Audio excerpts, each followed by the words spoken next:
Hey everyone, today we're talking about an experiment that I've been wanting to do for a really long time, and that is planting green coffee seeds at home for your own coffee plant.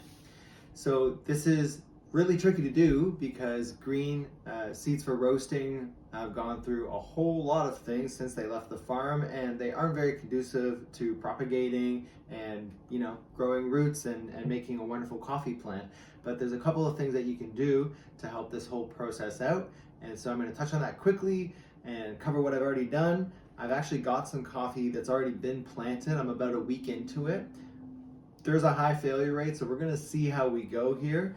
But to start, before you even get to the planting process, you want to go through your green coffee seeds. I have a few right here. Make sure you're not picking any with notable defects or any brown mold growth, chips, things like this. Get really nice, healthy looking green seeds, coffee beans, and use those as the ones that you want to set aside for planting. So the largest beans tend to be the most vigorous and propagate the best. This is what I've heard. And to help them out, you want to get a couple dozen together, however many you intend on planting, and you want to soak them beforehand for 24 hours. People use a potassium water solution to help things out. I chose to use a peroxide solution actually to try and mitigate some of the less savory things that can happen when you're soaking seeds like this on your counter overnight. And then I had a couple dozen that sprouted from the base of the seeds. I set those aside, and of course, this is what I used to plant. I bought this mini greenhouse kit from my local grocery store, and it helps trap moisture. These are the kits that have the dehydrated pucks that you add water to and they rehydrate, and then with the sprout side down that comes from after soaking your green seeds, you just put that in the bottom. Make sure you don't damage it, because obviously you kind of hamper yourself if you damage that right away. So put that down and then cover it lightly with soil and mist the top of them. And then I put this on top to keep moisture in and keep it near a nice window.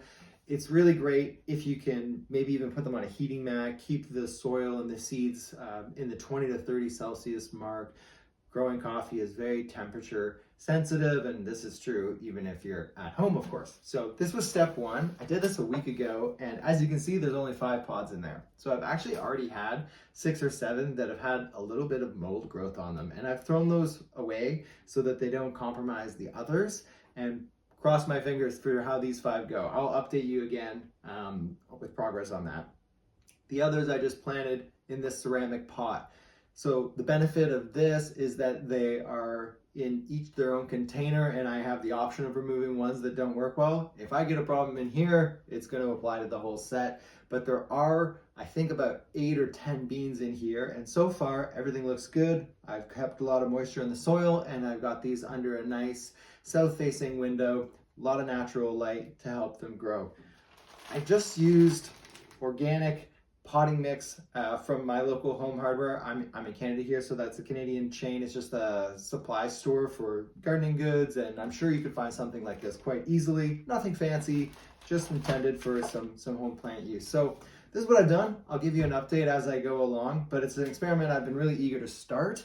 And if you've got experience growing coffee at home, if you've got any additional tips and tricks, there's not a lot out there, and it's definitely challenging. So I'm excited to keep tabs on this. I'd love to hear how your experiments are going, or just what you think of this, and can't wait to catch you in the next video. If you like this, give a like, give a subscribe, and I hope to see you again.